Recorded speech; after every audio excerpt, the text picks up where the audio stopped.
Isso aí, pessoal. Mais uma vez estamos aqui para mais uma aula da nossa disciplina de escatologia. Nós viramos aqui agora para a nossa segunda aula, nessa mesma plataforma, dessa mesma maneira de ensino à distância. E vamos aqui para a nossa segunda aula. E eu quero introduzir hoje a nossa aula falando das dificuldades para o estudo de escatologia. Nós sabemos que estudar escatologia não é tão simples, não é tão fácil. Tem muitas visões diferentes sobre escatologia. Nós vamos abordar algumas delas aqui, ainda não nessa aula. Porém, eu quero abordar com você o seguinte, que existem dificuldades para o estudo do tema da escatologia. Essa dificuldade, ela existe por vários aspectos. E esses vários aspectos fazem com que se tenham várias interpretações diferentes sobre a escatologia. Então vamos lá. Dificuldades para o estudo, lembrando que esse material está disponível com vocês em forma de apostila para que vocês possam acompanhar a leitura. Dificuldades para o estudo. Primeira dificuldade sobre o estudo são as referências em várias passagens. Vamos lá. A escatologia, ela está dentro do estudo que nós chamamos de teologia sistemática. A teologia sistemática, como que ela funciona? Quando a gente quer abordar um tema específico, por exemplo, o tema da salvação, nós vamos pegar, durante toda a Bíblia Sagrada, de Gênesis e Apocalipse, várias referências bíblicas, de modo que elas se complementem e formem ali o estudo sistemático, organizado, doutrinário, da doutrina da salvação. Então, há uma série de... é um trabalho que é feito de uma série de versículos que são recolhidos, agrupados de forma sistemática, organizada, que vão formar o estudo da doutrina. E na escatologia é a mesma coisa. Existem muitas passagens que estão espalhadas. E não há apenas uma passagem que trate sobre o tema, mas ele é abordado em vários textos nas Escrituras. E estes textos estão espalhados por toda a Bíblia Sagrada. Tá? Então, a primeira dificuldade do tema escatologia, para se estudar escatologia, é referência em várias passagens. Segunda, processo de revelação. Na interpretação, deve-se levar em conta a ideia de revelação progressiva. Esse aqui é um tema um pouco delicado, da revelação progressiva. Por quê? A maneira como Deus se revela para a humanidade, ela não ocorreu de uma única vez. Ela ocorreu de forma progressiva. Por exemplo, Deus criou o homem, Adão e Eva. E colocou-os no jardim que ele mesmo criou. E ali Deus se revelava para Adão e Eva na viração do dia, ou seja, no entardecer. Porém, o homem pecou, foi expulso do jardim. Nisso que foi expulso do jardim, Deus foi se revelando aos poucos para a humanidade. Porque quando o pecado entrou, já entrou no mundo todas as mazelas do mundo já entraram. Nós já vemos o caso de Caim e Abel, que é o caso ali da violência entre irmãos. Então, nós já vemos ali a consequência do pecado no mundo.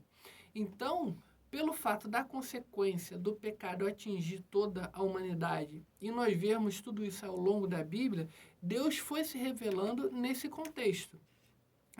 E ele foi ali se revelando aos poucos. Por exemplo, dentro do próprio Antigo Testamento, há o ditado de que Deus visitará o pecado dos pais nos filhos até a 4ª geração e abençoará a 1000ª geração. Depois, dentro do próprio Antigo Testamento, mais à frente, já tem um ditado em Israel. Não se dirá mais esse ditado em Israel, que os pais comeram uvas verdes e os filhos nasceram com dentes podres. Esse conceito é um conceito de revelação progressiva, que Deus foi se revelando aos poucos para a humanidade.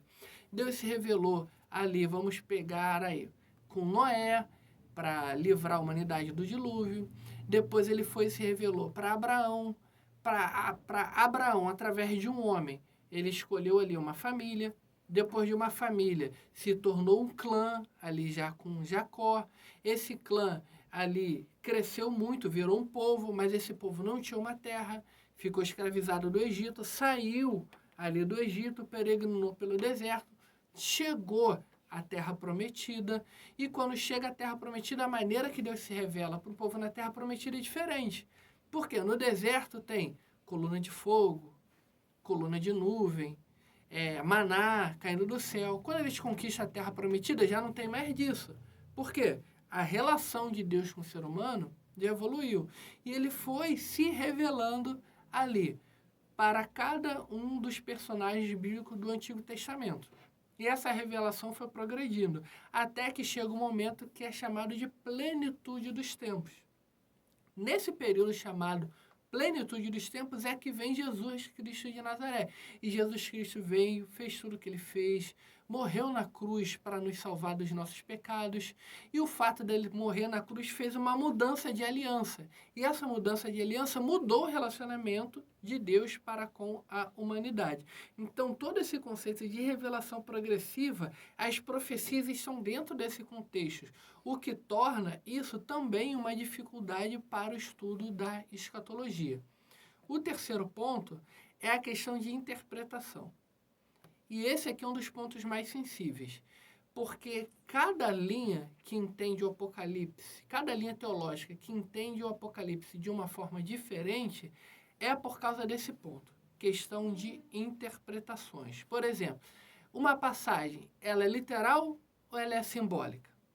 Então, cada linha interpretativa do Apocalipse, da escatologia, vai pegar uma passagem bíblica e vai atribuí-la ou de forma literal ou de forma simbólica. Nem mesmo o método histórico-gramatical leva ao consenso essa questão interpretativa. Por exemplo, as maiores divergências escatológicas se dão em torno do milênio. Esse milênio, ele é literal ou ele é simbólico? E aí, todas as linhas de escatologia se dividem por causa da interpretação desse milênio. Então, a questão de interpretação é uma dificuldade para o estudo da escatologia, porque não há um consenso escatológico em nenhuma das tradições cristãs. Cada uma entende de uma forma diferente a maneira que Jesus vai voltar. Todas elas concordam que Jesus vai voltar. Isso é certo. Agora, como que Jesus vai voltar? Qual é a maneira que ele voltará? Então, aí as linhas interpretativas da escatologia divergem. 4. Falta de parâmetros históricos. Interpretar profecias, acontecimentos futuros não é fácil pela falta de contexto histórico.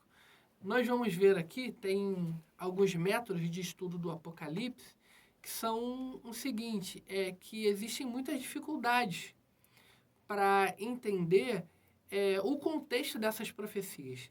Essas profecias eram para o contexto do povo daquela época ou são para nós hoje?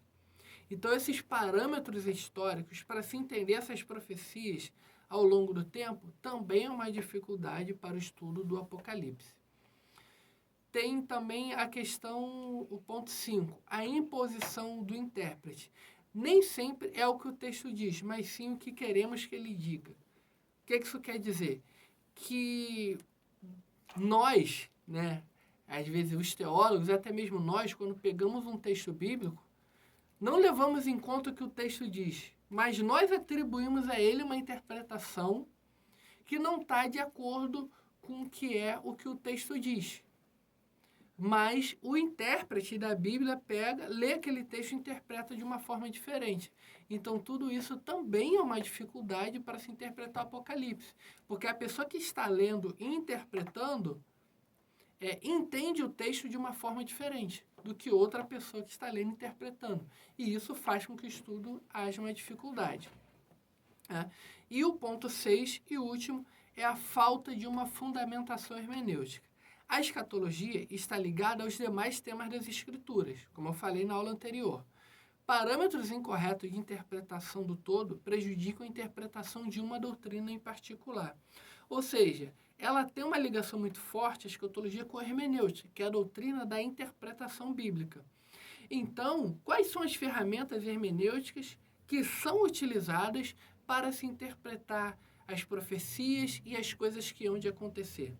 As diferentes maneiras como nos relacionamos com essas ferramentas hermenêuticas fazem com que cheguemos a conclusões diferentes. E essas conclusões diferentes são linhas diferentes de estudos da escatologia. Tá? Então, nós temos aqui, agora, abordar formas diferentes da abordagem do tema da escatologia. Então, nós vamos abordar aqui 4 formas diferentes do tema da escatologia. A primeira dela é a escatologia idealista, que foi idealizada aí por Albert Ritschl, de 1822 a 1889. E essa escatologia idealista, que é uma forma de abordagem do tema da escatologia, ela defendia a ideia de que o reino seria implantado através do esforço dos cristãos. E os eventos apocalípticos são utopias. Ou seja, esse teólogo, ele fez essa aqui uma escatologia idealista. Então, ele vai defender que as profecias, as últimas coisas, a escatologia nada mais é do que o reino de Deus implantado no coração das pessoas através do nosso esforço evangelístico. Né? Então, é uma ideia aí que não está muito dentro daquilo que a maioria das pessoas acreditam. Mas é uma abordagem que existe. Segunda abordagem é escatologia consciente, que foi feita aí pelo Albert Schweitzer, de 1875 a 1965. Ele defendeu que o reino era puramente escatológico e ele seria implantado por Deus no fim dos tempos, ou seja, é uma interpretação futurística. Então, que o reino de Deus ele virá somente no futuro, somente no fim dos tempos. Tem aí a terceira forma, que é a escatologia idealizada, de C.H. Dodd, de 1884 a 1973. Ele ensinava que todos os eventos do fim se concretizaram na primeira vinda de Jesus. Não há mais por que falar de eventos escatológicos futuros.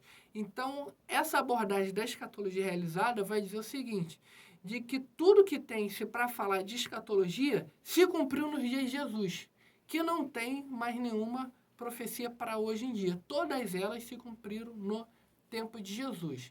Essa abordagem se chama escatologia realizada, de C.H. Dodd. E a última forma, dessas 4 formas de abordagens, essa aqui é uma que está mais dentro do que a maioria dos cristãos acreditam, que é a escatologia inaugurada, que foi aí idealizada pelo teólogo George Eldon Ladd, de 1911 a 1982.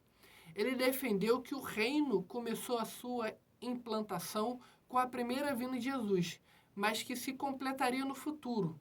Sua ideia ficou conhecida como já e ainda não. E aqui cabe uma explicação, que há uma dicotomia no reino de Deus, que ele está explicando, que é o já e o ainda não.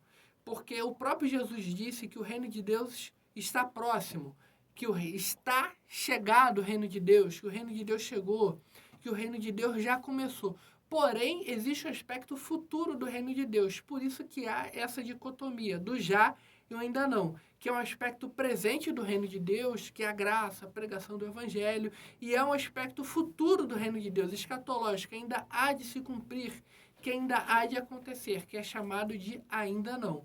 Então, essa dicotomia do reino de Deus, chamado já e ainda não, é a que chamamos de escatologia inaugurada. Algumas coisas já aconteceram e algumas coisas ainda hão de acontecer, assim como é o reino de Deus.